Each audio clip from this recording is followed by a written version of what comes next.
Halo, berjumpa kembali dengan berbagi bersama Aris Wahyu. Kali ini kita akan belajar tentang Soekarno berjalan ke kiri, yang diambil dari buku Soekarno, sebuah biografi politik karangan John D. Lake.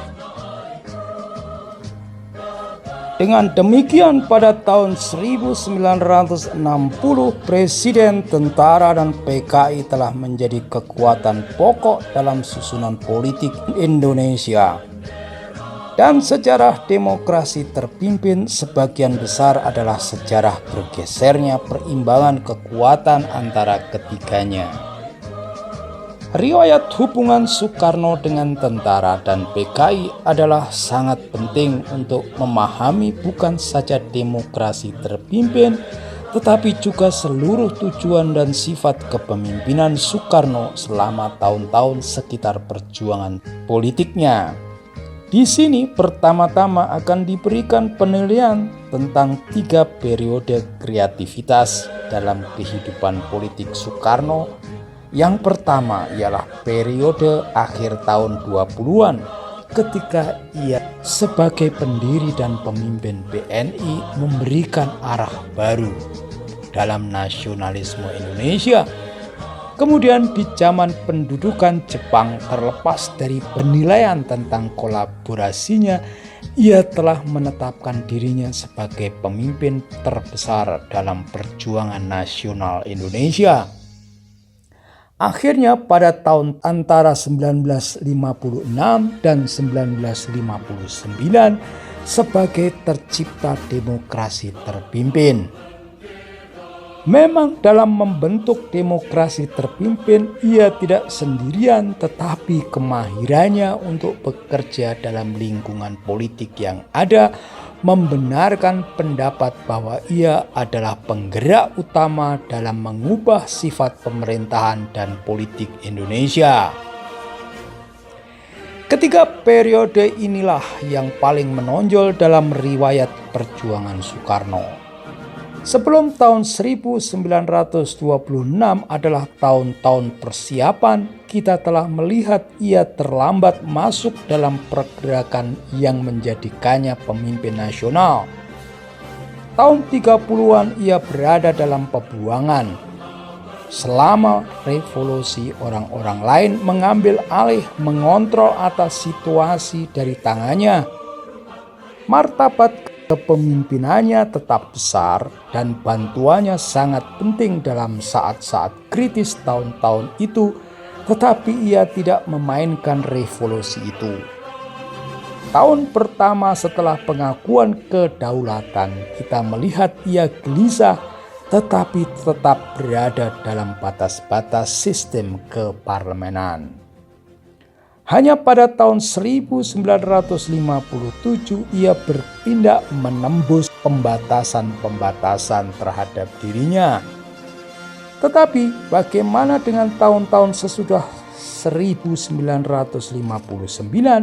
Meskipun dia bukan seorang diktator, inilah tahun-tahun kekuasaan yang besar dan resmi. Apakah ini tidak juga tahun-tahun yang berisi daya cipta? Ukuran apakah yang dapat dipakai untuk menilai dan menjawab pertanyaan ini? Sesungguhnya, jika sifat kebijaksanaan politiknya yang telah memberikan sumbangan kepada suatu stabilitas politik dan sekaligus menjalankan pemulihan ekonomi, kebijaksanaan politiknya yang telah memberikan sumbangan kepada suatu stabilitas politik dan sekaligus berjalan dengan pemulihan ekonomi, bisa dipastikan ia muncul sebagai pemimpin yang berhasil, kreatif, penuh daya cipta. Bila didahulukan suatu kesimpulan untuk masalah ini, maka dapat dikatakan ia memang telah membawa suatu kadar stabilitas politik yang luar biasa dalam situasi yang dapat dikatakan tidak stabil. Untuk ini ia mendapat nilai tinggi, tetapi di balik itu harus dikatakan kegagalannya yang luar biasa dalam menangani masalah-masalah ekonomi. Kiranya baik untuk memakai kerangka ukur lain untuk mempertimbangkan masalah ini. Selain apa yang bisa dilihat menurut neraca laba rugi, keberhasilan dan kegagalan, pernyataan sesungguhnya yang harus dikemukakan ialah apakah tujuan akhir Soekarno selama tahun-tahun itu? Apa yang dikerjakan untuk mencapai tujuannya? Apakah ia mempergunakan PKI hanya sebagai suatu faktor dalam suatu politik yang segera menyusul, yakni persekutuan dengan Angkatan Darat?